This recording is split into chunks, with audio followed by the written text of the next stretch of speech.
चलो हाँ।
मैं हूँ भारत की मुसलमान, मैं हूँ भारत की मुसलमान, मैं हूँ भारत की मुसलमान, मैं हूँ भारत की मुसलमान।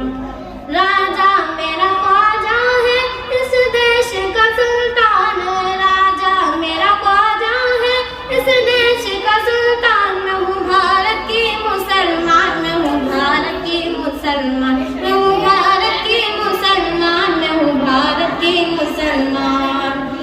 दिल्ली में निजामुद्दीन, मुंबई में अली हाजी, दिल्ली में निजामुद्दीन, मुंबई में अली हाजी। कलियर में मेरा साबिर है, दिल की बातें, दिल की बड़ी हस्ती।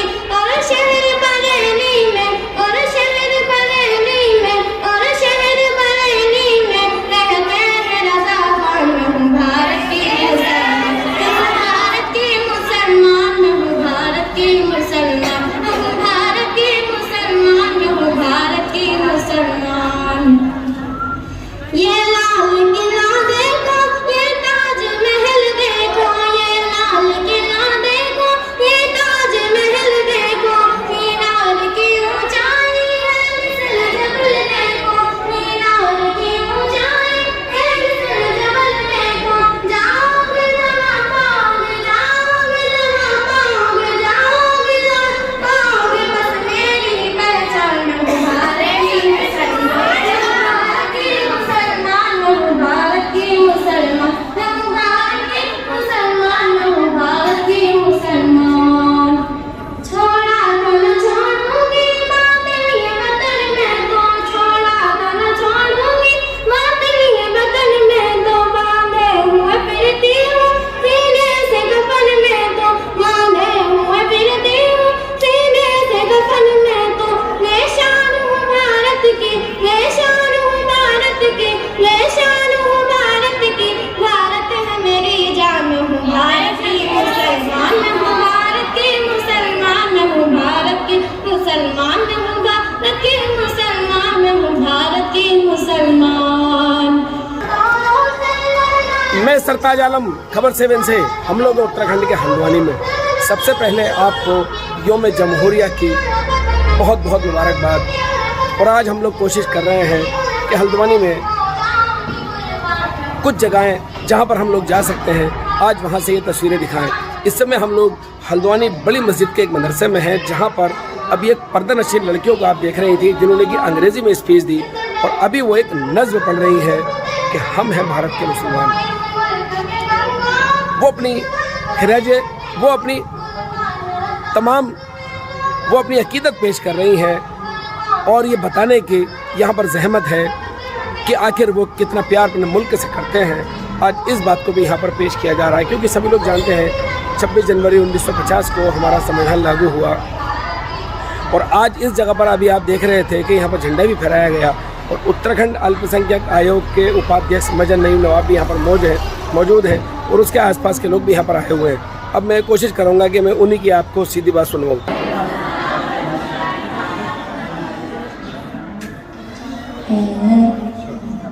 तो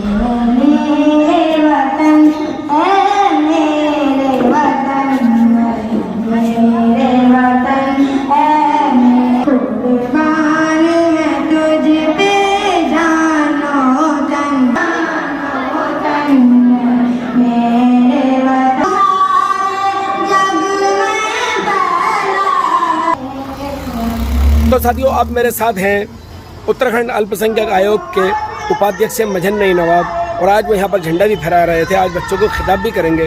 और अभी वो खुद यहाँ पर समाप्त कर रहे थे कि किस तरह यहाँ पर पर्दानशीन लड़कियाँ अंग्रेज़ी में यहाँ पर स्पीच उन्होंने तैयार कर रखी थी और बात कर रहे थे। मेरे साथ यहाँ पर नवाब साहब हैं। नवाब साहब, खबर 7 के लाइव पर आपका बहुत इस्तकबाल है। आज आप लोग यहाँ पर हैं बड़ी मस्जिद के मदरसे में, बच्चों ने बड़ी खूबसूरत यहाँ पर स्पीच भी दी और अभी आपने झंडा ही फहराया, क्या कहना चाहेंगे आज? देखिए, आज 26 जनवरी को प्रोग्राम में मैं आया हूँ जी, और मैंने झंडा भी फहराया है और यहाँ बच्चों का हौसला अफजाई के लिए, और जिस तरीके से हमारे मदरसों की हम कामना करते हैं, हम चाहते हैं कि मदरसे किस तरीके से बने, और उसकी शुरुआत जो है इस मदरसे से इस बच्ची ने की है। मुझे अच्छा लगा। मैं पैगाम देना चाहूँगा सारे मदरसों को कि जो आरोप लगते हैं कि हम अरबी और उर्दू की तालीम देते हैं, आज इस बच्ची ने अंग्रेज़ी में जिस तरीके से अपनी बात रखी और जो उसका स्टाइल था, मुझे ऐसा लगा कि मदरसों में भी इस तरीके की पढ़ाई शुरू हो गई है और हमारी बच्चियां जो हैं वो एडवांस मुस्लिम बच्चियां जो है आगे बढ़ रही हैं। आज देश में चाहे IAS का एग्ज़ाम हो या PCS का एग्ज़ाम हो, आज़ादी के बाद से अब तक बहुत सारी मुस्लिम बच्चियों ने देश में नाम कमाया है और अच्छे पदों पर बैठी हैं। नवाब साहब, मदरसों के लिए तो सरकारों में बैठे लोग बड़े आसानी से कह देते हैं, सरकारों से बाहर भी बहुत सारे लोग ऐसे साजिश करता है जो कि कह देते हैं कि मदरसों के अंदर देश के विरोध में गतिविधियाँ चलती हैं, इस तरह का नाम कह दिया जाता है। देखिए, ये आरोप तो गलत है, क्योंकि मदरसों से हमारे आज़ादी की लड़ाई लड़ी गई और मौलाना अब्दुल कलाम को जो उपाधि मिली है वो भी मदरसे से मिली है, और हमारे इतने बड़े बड़े इदारे हैं जो IAS और PCS की भी कोचिंग कराते हैं। ये आरोप सरासर गलत है। देखिए, जब कहीं पर कोई जहाँ प्रचार होता है, जहाँ पढ़ाई का अच्छा वो होता है और जहाँ तरक्की होती है, तो वहाँ आरोप भी लगते हैं, और आरोप लगाने वालों के लिए ये सबसे बड़ा उदाहरण है। आज इस बच्ची ने जो आपके सामने अपनी बात रखी है अंग्रेज़ी में, तो ये उनके लिए उदाहरण है। जबकि मदरसों से तो 1857 की जो क्रांति है वो मदरसों के स्टूडेंट ने ही शुरुआत करी थी। आज़ादी की जो हज़ारों उलेमा ने वो मदरसों से रखी गई, और मदरसों के अंदर बाकायदा जो आलिम लोग होते थे, मीटिंग होती थी, और आज़ादी में जो लोगों ने कुर्बानी दी है वो लोग संयुक्त रूप से मदरसे के आलिमों से मिल करके उन्होंने ये आज़ादी का बीड़ा उठाया था, और आज आज़ादी में जो महत्वपूर्ण भूमिका रही है वो भी मदरसे के आलिमों के और मदरसे के पढ़ने वाले बच्चों के संघर्ष से रही है। चलिए, उनका भी योगदान है। बहुत बहुत शुक्रिया मेरे साथ बात। तो साथियों, यहाँ पर हम बात कर रहे थे मजहन नईम नवाब से, जो कि भारतीय जनता पार्टी के बड़े नेता हैं और उत्तराखंड अल्पसंख्यक आयोग के उपाध्यक्ष भी है। यहाँ पर हम वही बात कर रहे थे कि मदरसों का नाम लेकर कोई भी सोशल मीडिया पर कुछ भी लिख देता है या इस तरह के आरोप लगते हैं, लेकिन मदरसों की बड़ी भूमिका रही है। 1857 के जो गदर था उस पर भी उनकी बड़ी भूमिका रही है। हज़ारों के हिसाब से उलेमाओं ने कुर्बानियाँ दी हैं इस देश के अंदर, उस पर भी उनका रोल रहा है।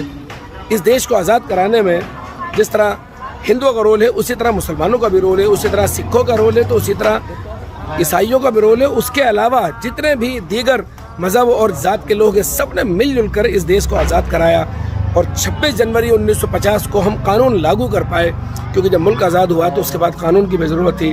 भीमराव अंबेडकर साहब को हमारा सलाम है, वो उस समिति के सदर थे जो कि कानून नाफिज करने के लिए बनाई गई थी।